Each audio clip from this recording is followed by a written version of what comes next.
അവർ പറഞ്ഞ ഒരു കാര്യം, ഒരു സ്ക്രീനിലെങ്കിൽ ഒരു ഷോട്ടിലെങ്കിലും ഇന്ന ആക്ടർ സൂര്യയുടെ കൂടെ, വിജയുടെ കൂടെ, മമ്മൂട്ടിയുടെ കൂടെ, മോഹൻലാലിന്റെ കൂടെ ഒരു ഷോട്ടിലെങ്കിലും അഭിനയിക്കണം എന്ന് ആഗ്രഹിക്കുന്ന ഒരു ആക്ടർ പോലും ഇല്ലാതിരിക്കത്തില്ല. അപ്പൊ തങ്ങളെ സംബന്ധിച്ച് അതെല്ലാം അച്ചീവ് ചെയ്തുകൊണ്ടിരിക്കുകയാണ്. എങ്ങനെ ഉണ്ടായിരുന്നു അവരുമായിട്ടുള്ള മൊമെന്റ്സ്? എങ്ങനെ ഉണ്ടായിരുന്നത്? അയ്യോ ഭയങ്കരല്ലേ, ഈ പറഞ്ഞ പോലെ ഫാൻ ഗേൾ മൊമെന്റ്സ് ആയിരുന്നു. എല്ലാ ദിവസവും ഷൂട്ടിന് ചെല്ലുമ്പോഴത്തേനും ഞാൻ അവരെ ഇങ്ങനെ നോക്കിയിരിക്കും.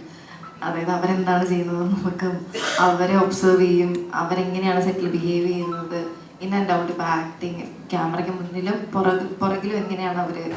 അപ്പോൾ അതൊക്കെ കണ്ട് ഭയങ്കര ഇൻസ്പിറേഷൻ ഉള്ളതും മാത്രമല്ല, നമ്മൾ സ്ക്രീനിൽ കണ്ട് വളർന്നവരാണല്ലോ നമ്മളെല്ലാവരും. അപ്പം ഇവരായിട്ട് നേരിട്ട് ഇടപെടുമ്പോൾ അവർ നമ്മളെ കൂടുതൽ ഇൻസ്പയർ ചെയ്യുക. അതായത് ജസ്റ്റ് സ്റ്റാർഡം മാത്രമല്ല, അവർ ഭയങ്കര ഇൻ പേഴ്സൺ ഭയങ്കര സ്വീറ്റ് ആൻഡ് ഭയങ്കര ലൈക്ക് നമുക്കെന്താ കൂടുതൽ അഡ്മിറേഷൻ തോന്നും. അപ്പൊ എനിക്ക് അങ്ങനെയാണ് അവർ.